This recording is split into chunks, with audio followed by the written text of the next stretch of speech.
ان باتوں کو ذرا دھیان سے سنیے گا، کیونکہ میری درخواست ہے آپ سے، جو میں آگے کہنے جا رہا ہوں اس میں آپ کا بہت بڑا کردار ہے، کیونکہ آپ مائیں ہیں ان بچوں کی، جو ہمارے بچے یہاں پہ پیدا ہو رہے ہیں، بڑے ہو رہے ہیں، گرو اپ ہو رہے ہیں، وہ امریکن بورن بچے ہیں، وہ بچے جن کو اس بارے میں کوئی علم نہیں ہے۔ جب ہم پاکستان میں ہوتے ہیں، کسی اسلامی کنٹری میں ہوتے ہیں، ہمارے آس پاس ماحول ہوتا ہے، ہم ایجوکیٹ کرتے ہیں، لیکن یہاں پہ ایجوکیٹ کرنے کے لیے ہم کمیونٹی ایکٹیوسٹ، کمیونٹی لیڈرز جو ہیں، ان کا یہ فرض ہے کہ ہم آپ کو اس بارے میں ایجوکیٹ کریں، بار بار ریمائنڈ کرائیں، تاکہ آپ ان چیزوں سے آگاہی ہوتی رہے، مسلسل ہوتی رہے۔ اور جو مائیں بہنیں جو یہاں بیٹھی ہیں، ان کا ایک کام ہے، یہ جو ہماری جنریشن ہے جو یہاں پیدا ہو رہی ہے، گرو اپ ہو رہی ہے، اس کو یہ ٹرین کریں تاکہ ان کو بتا سکیں کہ یہ ختم نبوت کیا ہے۔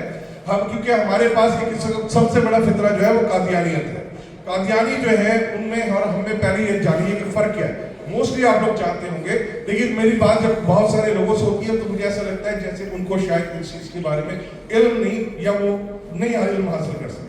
قادیانیت میں اور مسلمان میں یہ قادیانی جو ہیں یہ نان مسلم ہوتے ہیں، لیکن وہ اپنے آپ کو مسلمان کہلاتے ہیں، ہر پلیٹ فارم پہ جاتے ہیں، جہاں بھی ہوتے ہیں وہ اپنے آپ کو مسلمان لکھتے ہیں۔ اپنی عبادت گاہیں جو ہیں وہ ہماری مسجدوں کی طرز کی بناتے ہیں۔ جب اسی بروکلن کے اندر کونی آئلینڈ ایونیو پہ ہمارے اپنے کچھ ساتھی کمیونٹی کے ایکٹیوسٹ، میں نام نہیں لینا چاہ رہا، ان کے بچے جو ہیں وہ چلے گئے، وہ انہوں نے دیکھا مسلم سینٹر، احمدیہ مسلم سینٹر لکھا ہوا تھا، یہ کونی آئلینڈ ایونیو پہ آپ ہائی وے کے ساتھ بیٹ پارک کے ساتھ ہے، وہ وہاں چلے گئے۔ اب وہ سمجھے مسجد ہے، جمعے کی نماز پڑھنے چلے گئے، اندر گئے، نماز پڑھی انہوں نے، اس کے بعد ان کو وہاں سے انہوں نے جلد والے نئے چمکتے ہوئے ٹرانسلیشنز، جو فالس ٹرانسلیشنز ہوتی ہیں، قادیانی جو ہے قرآن مجید کی فالس ٹرانسلیشنز کرتے ہیں۔ وہ دیکھنے میں آپ کو قرآن نظر آتا ہے، آپ دیکھتے ہیں تو قرآن ہے، عربی لکھی ہوئی ہے، نیچے جو ٹرانسلیشن اس کی ہوئی ہوئی ہے وہ ٹوٹل فالس ہے۔ وہ تمام علماء نے اس پہ، اور ہمارے جتنے بھی علماء ہیں اس پہ رائے بھی دے چکے ہیں، بتا بھی چکے ہیں، ایجوکیٹ بھی کر چکے ہیں، اور ہم بھی ایجوکیٹ کرتے جا رہے ہیں لوگوں کو، لیکن بچے لے کے قرآن وہاں سے گھر چلے گئے۔ باپ روتا رہ گیا، سر پیٹتا رہ گیا، اس نے کہا کہ میرے بچوں کے ساتھ یہ کیا ہو گیا، لیکن بے وجہ کیا ہوئی کہ ایسا واقعہ پیش آیا، اور وہ ہمارے اسی بروکلن میں پیش آیا۔ کیوں آیا ایسا واقعہ پیش؟ کیونکہ ہم نے اپنے بچوں کو ایجوکیٹ نہیں کیا۔ یہ امریکن بورن بچے ہیں، ان کو نہیں پتا، یہ نہیں جانتے کہ قادیانی کون ہوتا ہے، اور دوسرا یہ دوسرے ہمارے فرقے کون کون سے ہیں، ان کو نہیں پتا، یہ کچھ نہیں جانتے۔ یہ صرف یہ جانتے ہیں داڑھی رکھی ہوئی ہے، ٹوپی پہنی ہوئی ہے، ہماری طرح گیٹ اپ رکھا ہوا ہے، مسجد کے مینار بنے ہوئے، گنبد بنے ہوئے مسجد۔ ان کو ہمیں سمجھانا ہوگا، اگر ہم نہیں سمجھائیں گے، کل کو یہ بچے، ان کی شادیاں ہوں گی، یہ بچے جو ہیں ان کی بیویاں، اگر کہیں ان کو کسی کے ساتھ افیئر ہو گیا، کالج ہے، امریکہ ہے، اسکول ہے، کہیں افیئر ہو گیا، تو آپ جب وہ کسی قادیانی سے اگر افیئر کر لیتا ہے بچہ، یا بچی کسی قادیانی سے افیئر کر لیتی ہے، آپ سوچئے آپ ایک نان مسلمز کے ساتھ، ان لوگوں کے ساتھ جو ختم نبوت کے اوپر جو ہے ان کے خلاف کام کرتے ہیں، جو اپنے جھوٹے نبی کا دعویٰ کرتے ہیں، وہ بچوں کو آپ کس طرح سے ان سے بچائیں گے، اس فیملی کو بچائیں گے، کہ اپنے بچوں کو کس طرح سے کہیں گے کہ نہیں ہم نے شادی نہیں کرنی تمہاری یہاں پہ ہم نہیں کر سکتے۔ اہل کتاب سے ہم کر سکتے ہیں، اہل کتاب سے بھی اگر کرنا ہمارے ہو تو سلسلہ ہم وہاں بھی کر سکتے ہیں، لیکن ہم ان قادیانیوں کے ساتھ کس طرح سے کریں گے جو ہمارے حضور پاک صلی اللہ علیہ وسلم کے خلاف کام کرتے ہیں، قرآن کی جعلی ٹرانسلیشنز بنا کے اپنے آپ کو جھوٹا مسلمان قرار دیتے ہیں، جبکہ وہ مسلمان کہیں سے بھی اور کسی طور پہ بھی نہیں ہے۔ تو یہ تو آپ سب ماؤں کی اور بہنوں کی ڈیوٹی ہے نا، کیونکہ ہمارا کام ہے، باہر جاتے ہیں، کما کے لاتے ہیں، جاب کرتے ہیں، بچوں کو جتنا ایجوکیٹ کر سکتے ہیں کرتے ہیں، لیکن بچہ جتنا اپنی ماں سے کلوز ہوتا ہے، اپنی بہن سے کلوز ہوتا ہے، وہ ان لوگوں کے ساتھ کلوز ہوتا ہے، تو ان کو ایجوکیٹ کرنا آپ سب کا کام ہے۔ اگر آئندہ آپ چاہتے ہیں اس ملک کے اندر ہماری نسل سنبھلے اور سنورے اور اسے ہم بچا کے رکھیں، تو ہمیں ان کو یہ بتانا ضروری ہے کہ مسلمانوں میں اور قادیانیوں میں کیا فرق ہے۔ قادیانی ہوتے کون ہیں؟ قادیانی جو ہے وہ اپنے آپ کو کہتے ہیں جی، انہوں نے نعوذ باللہ مرزا غلام احمد قادیانی جو ہے، لعنت اس مردود پہ بے شمار، اس نے یہ کلیم کیا کہ میں جو ہوں ایک نبی ہوں، اور وہ اپنے دور میں اس نے ایک جو ہے وہ پہلے موسیس بھی بنا، حضرت موسیٰ علیہ السلام بھی بنا، پھر اس نے ایک جگہ آ کے اپنے آپ کو عیسیٰ ڈکلیئر کیا، اور نعوذ باللہ پھر اس نے اپنے آپ کو محمد ڈکلیئر کیا۔ اور وہ کہتا ہے جو اللہ تعالیٰ قرآن اترا ہے، اور قرآن میں جو محمد کا ذکر ہے، نعوذ باللہ وہ کہتا ہے کہ یہ میرے نام لیا گیا ہے اور میں ہوں وہ محمد۔ اچھا، اب آپ کسی قادیانی سے ملتے ہیں، قادیانی آپ سے کہتا ہے جی میں تو لا الہ الا اللہ محمد رسول اللہ، ہم تو جی کلمہ پڑھتے ہیں۔ اچھا، آپ جب ان کا کلمہ سنیں گے آپ کہیں گے یار آپ تو کلمہ حضور پاک صلی اللہ علیہ وسلم پہ یقین رکھتے ہیں؟ وہ کہے گا جی بالکل میں یقین رکھتا ہوں، حضور پاک صلی اللہ علیہ وسلم آخری نبی ہے۔ آپ کہیں گے یار آپ تو مسلمان ہیں۔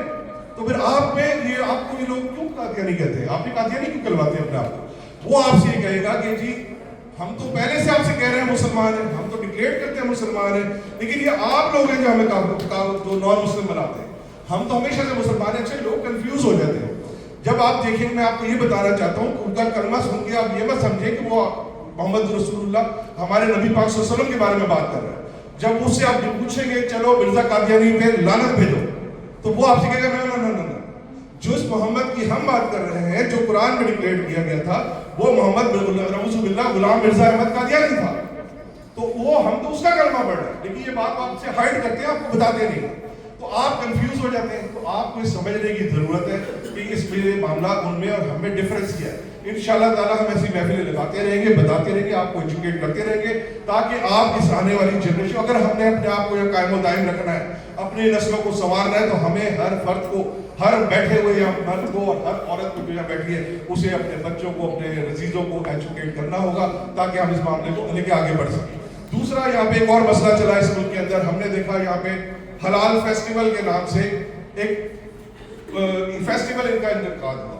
اچھا، اس فیسٹیول میں اباؤٹ 10,000 پیپل کے قریب مسلمان شریک ہوئے، یہ نہیں ہے کہ نہیں ہوئے، وہ مسلمان جو تھے وہاں شریک ہوئے۔ اس میں ایک قادیانی جو تھا، جو لانگ آئیلینڈ سے بلانگ کرتا ہے، اس کا وہ پارٹنر تھا اس فیسٹیول کے اندر، لیکن اس نے جو خواتین آگے رکھی اس فیسٹیول کو چلانے والی، ماشاءاللہ ان کی بڑی فالوئنگ ہے، ملینز میں ان کی فالوئنگ ہے، اور وہ خواتین کون تھی؟ مسلمان خواتین تھی، وہ کوئی اور نہیں تھی، وہ مسلمان خواتین تھی۔ اب آگے سامنے فرنٹ پہ مسلمان رکھے ہوئے، پارٹنرشپ میں وہ ان کے ساتھ کام کر رہا ہے۔ اچھا، اب ہمارے لیے پرابلم کیا؟ لوگوں نے یہ بات کی کہ بھئی وہ اس کا کھانا تو حلال ہے، اس کے پاس حلال سرٹیفکیٹ لگا ہوا ہے، اس میں کوئی شک نہیں ہے، حلال سرٹیفکیٹ لگا ہوا ہے، کھانا بھی وہاں حلال ہے، لیکن ہمارے مسلمانوں کے لیے وہ کھانا کیوں حلال ہے؟ ہمیں یہ جاننا بہت ضروری ہے کہ یہ بڑی باریک سی لائن ہے، لیکن ہمیں جاننا ضروری ہے کہ کیا وجہ ہے کہ وہ کھانا ہمارے لیے حرام ہو جاتا ہے۔ تو اگر وہ کوئی امام بھی وہاں بیٹھ کے اپنے ہاتھوں سے بھی ذبح کر کے وہاں کرے، تب بھی وہ کھانا ہمارے لیے حلال ہے، حرام ہے، ہمارے لیے وہ کھانا اس لیے حرام ہوتا ہے کہ جو ہر قادیانی کا یہ ایک اوتھ ہوتا ہے اس کی جماعت کے اندر کہ وہ 15 سے 25% اپنی انکم آمدنی کا جو ایک حصہ ہے وہ ربوہ میں بھیجے گا، وہ ربوہ میں انڈیا میں جائے گا، وہ ربوہ میں جناب اسرائیل میں جائے گا، وہ ان کے جو لندن میں جائے گا۔ یہ پیسے وہ اس کو اوتھ ہوتی ہے، اس نے وہاں بھجوانے ہی بھجوانے۔ اچھا، یہ پیسے کہاں خرچ ہوتے ہیں؟ یہ پیسے خرچ ہوتے ہیں ختم نبوت کے خلاف، ختم نبوت کے خلاف پروگرام کرنے میں، ختم نبوت کے خلاف لوگوں کو بہکانے میں، جعلی قرآن کی جعلی ٹرانسلیشنز بنانے میں۔ تو کیا آیا ہمارے لیے وہ ذبح چاہے مولوی سے حلال کرا رہا ہو، بکرا حلال کرا کے وہاں بیچ رہا ہو، کیا ہم اس شخص کو پیسے دیں گے، اس کا کھانا کبھی کھا سکتے ہیں؟ پہلی بات یہ دماغ میں کیسے آتا ہے ہمارے جو لوگ ہمارے نبی پاک صلی اللہ علیہ وسلم کے خلاف ہوں، جو ہمارے نبی پاک صلی اللہ علیہ وسلم کے اوپر ایک جھوٹے نبی کا دعویٰ کرتے ہوں، جو لوگ قرآن کی جعلی ٹرانسلیشنز بناتے ہوں، کہ ہم ان کو چاہے حلال ہو یا حرام، ہم ان کے پاس سے وہ کھانا لے سکتے بائی کریں یا ان کو کسی قسم کا بھی بزنس دیں، ہم ان کو کسی بھی طور کسی قسم کا بزنس نہیں دے سکتے۔ ایز اے مسلمان یہ ہم پہ فرض ہے، اور اس لیے وہ کھانا ہم پہ حرام ہوتا ہے، چاہے وہ مولوی ایک حلال کر رہا ہو۔ تو یہ بات ذہن میں رکھیں۔ بہت سارے جو 10,000 کا جو مجمع تھا وہاں کیسے آیا؟ جو میری ایک ایجپشن سے مجھے کال آئی، انہوں نے مجھ سے جب میسج پڑھا میرا، تو انہوں نے مجھے کال کیا، ایک ایجپشن لیڈی ہے لانگ آئیلینڈ میں ایک بڑا ادارہ چلا رہی ہیں، انہوں نے مجھ سے کہا کون ہے قادیانی، کیا ہوتا ہے؟ ان کو پتہ ہی نہیں ہے، اس بارے میں نالج ہی نہیں ہے۔ اب لوگ ایجوکیٹ نہیں ہیں، یہ فتنہ جو ہے ابھی انڈیا میں، پاکستان میں، ملیشیا میں، بنگلہ دیش میں، یہ یہاں تک ہے۔ اگر آپ یہاں سے، اور یہ لندن میں، کینیڈا میں، فرانس میں، جرمنی میں، یہ یہاں تک چل رہا ہے، لیکن یہ امریکہ میں، سب سے بڑا امریکہ میں یہاں بھی چل رہا ہے۔ تو اس کے علاوہ آپ دوسری کنٹریز میں کہیں جائیں گے تو آپ دیکھیں گے ان کو اس چیز سے کوئی پتہ ہی نہیں ہے قادیانیت ہوتی کیا ہے، کون لوگ ہیں، کیا کرتے ہیں۔ لیکن اگر ہم ان کو ایجوکیٹ نہیں کریں گے، ہم آج بار بار اپنے بچوں کو ایجوکیٹ نہیں کریں گے، تو یہ معاملہ بڑھتا چلا جائے گا اور یہ معاملہ پھیلتا چلا جائے گا۔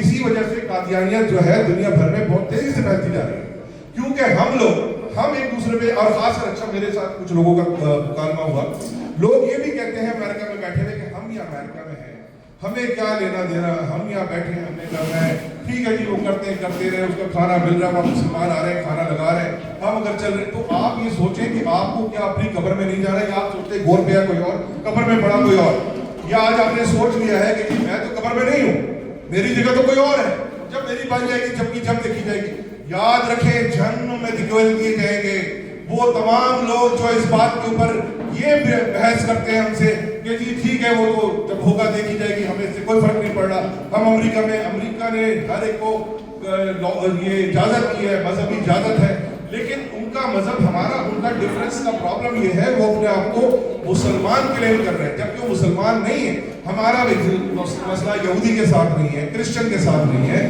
ہمارا مسئلہ ہندو کے ساتھ نہیں ہے.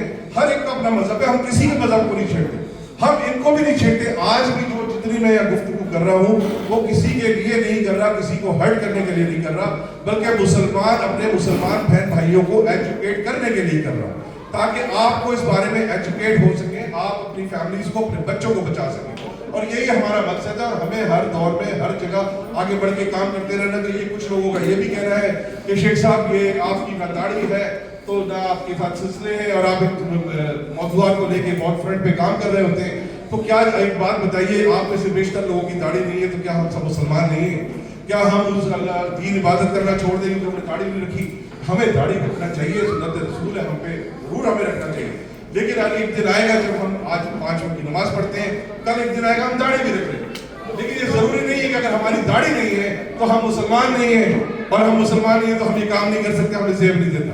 یہ غلط بات ہے. ہمیں ہر دور میں اپنا کام کرنا ہے. یاد رکھیں جس طرح یہ فطرے, مجھے ایک اور صاحب نے پوچھا, یا بیٹھے ہوئے ان کا نام نہیں لیتا میں, انہوں نے کہا جی یہ فطرے تو ہر دور میں چلتے رہیں گے, یہ فطرے تو آپ کیا چاہتے ہیں, آپ کیا ان کو ختم کر دیں گے؟